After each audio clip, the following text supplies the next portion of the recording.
Now that we've decided what type of geometry we're going to use, let's go ahead and start detailing the model a little bit more. I'm going to open what we just created. And I believe this one's called Spline Head 08. And this was the head that we had, which was Edit Mesh with the reference. Now I decided to actually model this using as an editable poly, because the tools are a little bit more robust for editable poly, and it's also a good way to go through that toolkit as well. So I'm going to go ahead and collapse the stack and turn it into an editable poly. So I'm going to go ahead and remove my mesh smooth, and then I'm going to highlight my edit mesh, right click, and just say collapse all. Yes. Now it's an editable mesh. I'm going to turn it into an editable poly. Now if I go over here, this hasn't changed because I've changed the geometry, so I'm going to have to remirror that. So I'm going to go ahead and hit delete, highlight this, and just hit mirror, reference, OK, and now I've got it. Now they're both the same again. So as I go through editable poly, one thing that's nice about this modifier is it does actually have its own subdivision surface modifier on it. So I can just do subdivision surfaces within editable poly.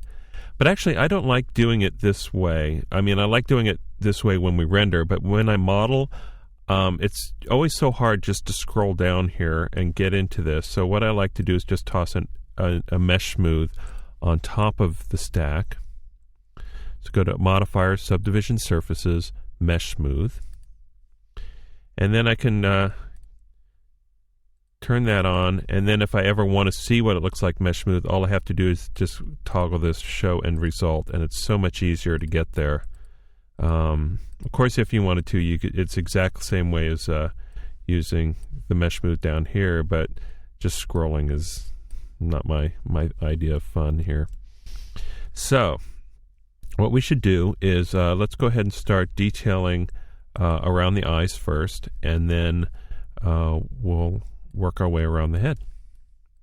So the first thing I want to do with this eye is first thing I'm noticing is that when we converted to editable poly from that spline surface, we did get a little bit of surface degradation here. So I've got the eye is poking through again.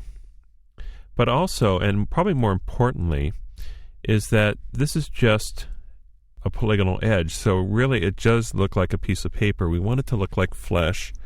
So we do need to give a little bit more detail here so that it kind of blends in with the eye a little bit better.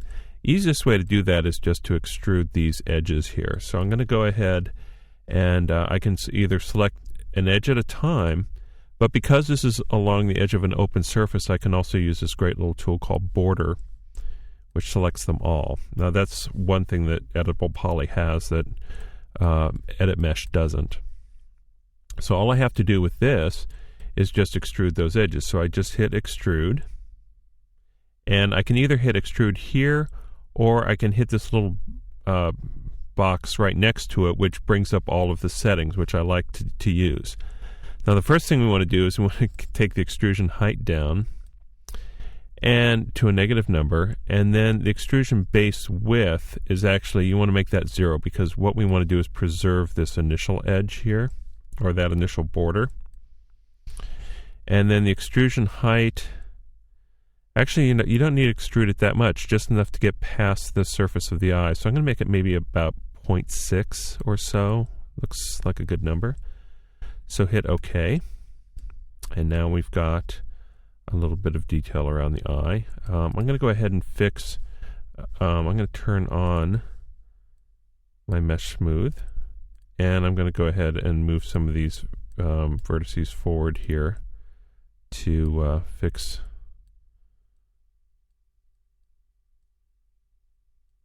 this interpenetration of the eye.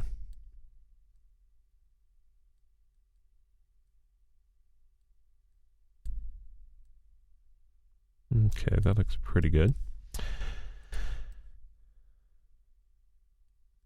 So now, I probably want a little bit more detail also so that we can get a better brow. This is a very shallow brow, and we probably can use a little more detail here just to get that. I'm going to move that back a little bit there. Okay. But what I want to do is create a little bit more of an arch for the between the brow and the eye socket. So again, I'm going to select some edges here. I'm going to turn off this and this show end result toggle. And I'm going to go ahead and select edges. Now I can't select border because border really is only around open edges. So I'm going to just select these edges here. I'm going to hold down the control key and just click on these edges. And then I want to make sure I haven't accidentally selected anything else. No. Okay, that's fine. So now the easiest way to add detail here in the middle of a field with an edge loop is just to do chamfer. So just click on chamfer, and I give it an amount. Now I want to preserve this first outline fairly accurately, so I'm going to give it actually a pretty low number. I'm just really wanting to add detail, and so I'm going to sculpt this detail up and out to give myself a better looking eye. So I'm going to go ahead and move it up in Z, and notice how as I move it up in Z, it just automatically gives me a little bit more definition here along the eye ridge, and if I move it back a little bit, that'll do it even more. So now with this one here, I can move this out a little bit and maybe back. Now along the inside of the nose here, we've got some extra detail, so let's go ahead and use that to our advantage. In fact, I'm going to go into my right viewport here, and I'm going to move that forward a little bit just to give myself a little bit more of a curve, maybe in and forward just a little bit. Now this is probably going a little too far forward, so I'll move that back. This will give me some good detail. Now here,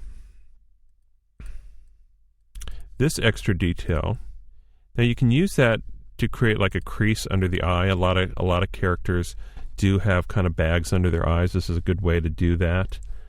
But I'm actually going to sculpt this out. Now you can create another ring here, or even just detail underneath the eye to create those bags under the eyes.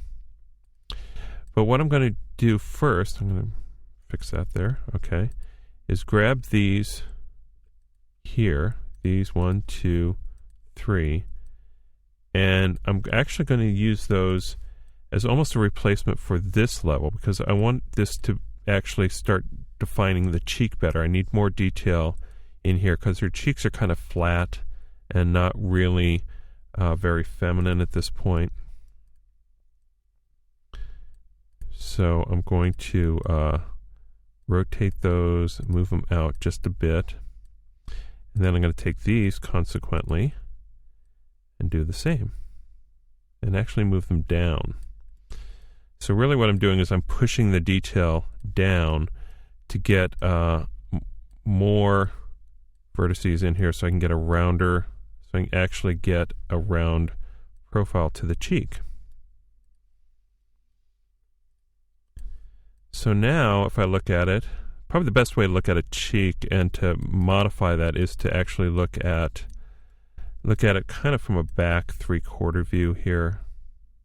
And you can kind of get a good idea on what this curve here is. Now this curve is really what defines how hollow the cheeks are. So you kind of want to move that out a little bit. You don't want this character getting too callow, you want her to have flesh in her cheeks. And so really it's just a matter of modeling this out. Now another thing you can do is you can always use soft selection. I've been moving these one at a time, but I can even just select a single vertex with soft selection and then just crank up or crank down the fall off right here. And if I crank it down a little bit, just moving this a little bit, I move that up to about maybe 6 or 7. You can see now I can, as I move these, it moves the other ones proportionally. So that's a good way to really adjust this and to fine tune it a little bit. But again, this is going to be this is more of an exercise in sculpting and getting it exactly the way you want it. So, and again, sometimes even just looking at it from two different angles here, so you can see over here, I'm getting a lot of right there. I'm getting it really skeleton-like, so I'm going to go ahead and move that out a little bit, and see, that's the one that's kind of creating the inside of those cheeks there. Okay, so as you can see, you can spend a lot of time doing this. We're going to stop here, but if you want, you can go ahead and continue to finesse this, and then we'll pick it up and we'll start refining some of the other parts of the face.